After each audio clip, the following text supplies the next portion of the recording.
Apple will continue to increase the size of its phones. The iPhone 16 Pro and Pro Max will become even larger.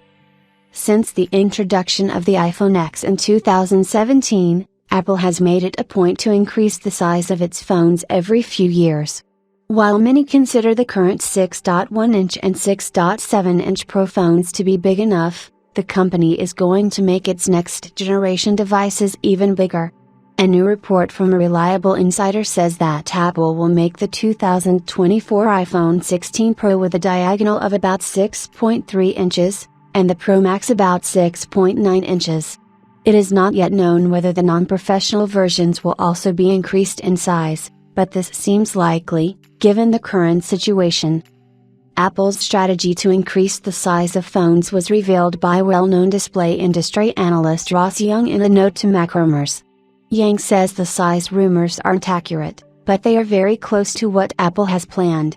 He will reveal the final dimensions in an upcoming speech to industry representatives, but we can already say for sure that the phones will get bigger.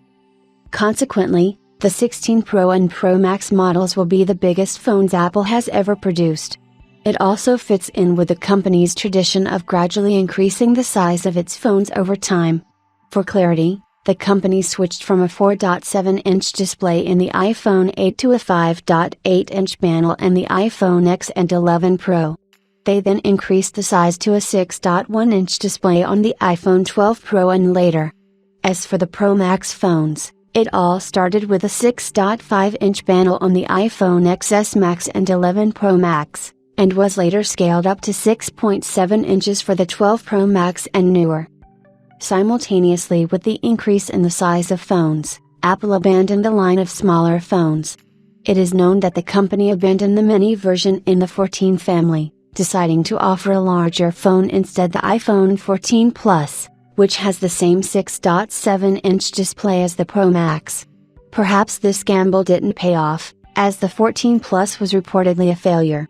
Despite the disappointment of fans, Apple also canceled the next version of the iPhone SE, which remains the only small phone in the Apple line thanks to its already boring 4.7-inch display.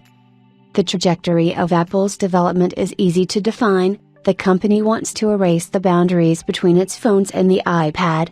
The situation is likely to only get worse when a foldable phone is announced to fight Samsung and Google. However, this does not mean that the fans are happy about it. Many customers still want a small phone with Pro features, but Apple's research has shown a completely different situation, that there are already few such customers and the company will not spend money on an outdated model.